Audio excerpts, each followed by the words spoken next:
Catéchisme de l'Église catholique, la vie dans le Christ, suite, 3 responsabilités et participation, suite, numéro 1916. La participation de tous à la mise en œuvre du bien commun implique, comme tout devoir éthique, une conversion sans cesse renouvelée des partenaires sociaux.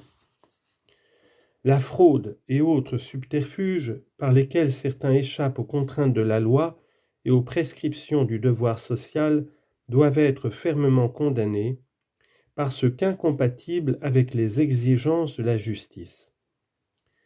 Il faut s'occuper de l'essor des institutions qui améliorent les conditions de la vie humaine. Il revient à ceux qui exercent la charge de l'autorité d'affermir les valeurs qui attirent la confiance des membres du groupe et les incitent à se mettre au service de leurs semblables. La participation commence par l'éducation et la culture. On peut légitimement penser que l'avenir est entre les mains de ceux qui auront su donner aux générations de demain des raisons de vivre et d'espérer. En bref, il n'y a d'autorité que par Dieu et celles qui existent sont établies par lui. Romains chapitre 13, verset 1. Toute communauté humaine a besoin d'une autorité pour se maintenir et se développer. La communauté politique et l'autorité publique trouvent leur fondement dans la nature humaine et relèvent par là d'un ordre fixé par Dieu.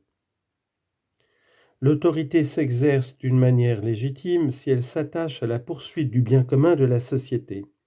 Pour l'atteindre, elle doit employer des moyens moralement recevables. La diversité des régimes politiques est légitime pourvu qu'ils concourent au bien de la communauté. L'autorité politique doit se déployer dans les limites de l'ordre moral et garantir les conditions d'exercice de la liberté. Le bien commun comprend l'ensemble des conditions sociales qui permettent aux groupes et aux personnes d'atteindre leur perfection de manière plus totale et plus aisée.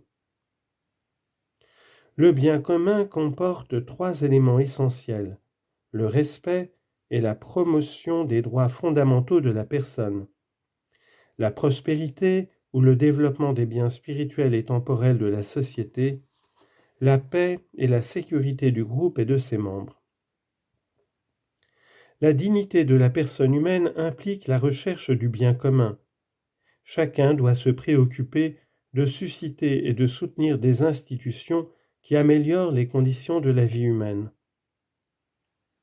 Il revient à l'État de défendre et de promouvoir le bien commun de la société civile. Le bien commun de la famille humaine tout entière appelle une organisation de la société internationale. Article 3. La justice sociale. La société assure la justice sociale lorsqu'elle réalise les conditions permettant aux associations et à chacun d'obtenir ce qui leur est dû selon leur nature et leur vocation. La justice sociale est en lien avec le bien commun et avec l'exercice de l'autorité. 1. Le respect de la personne humaine.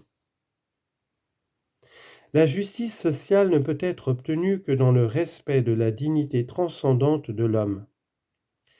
La personne représente le but ultime de la société qui lui est ordonné. La défense et la promotion de la dignité humaine nous ont été confiées par le Créateur. Dans toutes les circonstances de l'histoire, les hommes et les femmes en sont rigoureusement responsables et débiteurs. Le respect de la personne humaine implique celui des droits qui découlent de sa dignité de créature. Ces droits sont antérieurs à la société et s'imposent à elle. Ils fondent la légitimité morale de toute autorité. En les bafouant ou en refusant de les reconnaître dans sa législation positive, une société mine sa propre légitimité morale.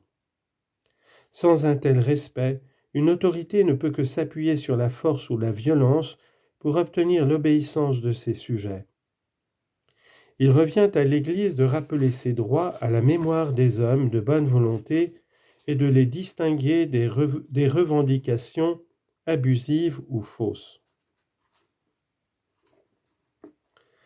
Le respect de la personne humaine passe par le respect du principe que chacun considère son prochain sans aucune exception comme un autre lui-même, qu'il tienne compte avant tout de son existence et des moyens qui lui sont nécessaires pour vivre dignement.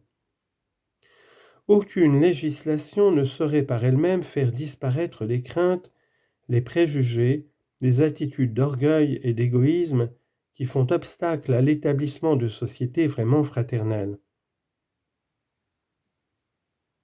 Ces comportements ne cessent qu'avec la charité qui trouve en chaque homme un prochain, un frère.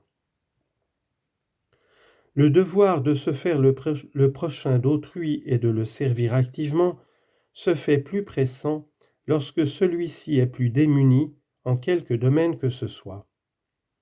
Chaque fois que vous l'avez fait à l'un de ces plus petits de mes frères, c'est à moi que vous l'avez fait, dit Jésus en Matthieu chapitre 25, verset 40.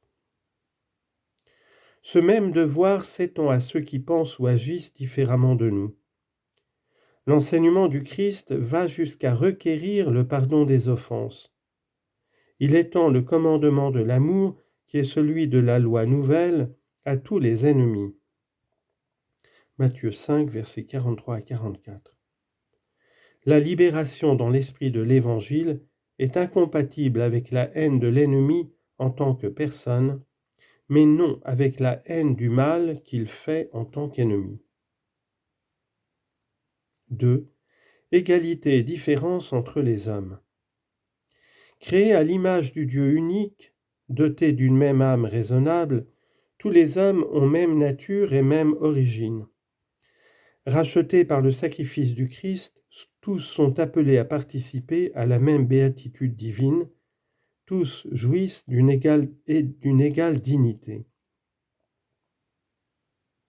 L'égalité entre les hommes porte essentiellement sur leur dignité personnelle et les droits qui en découlent.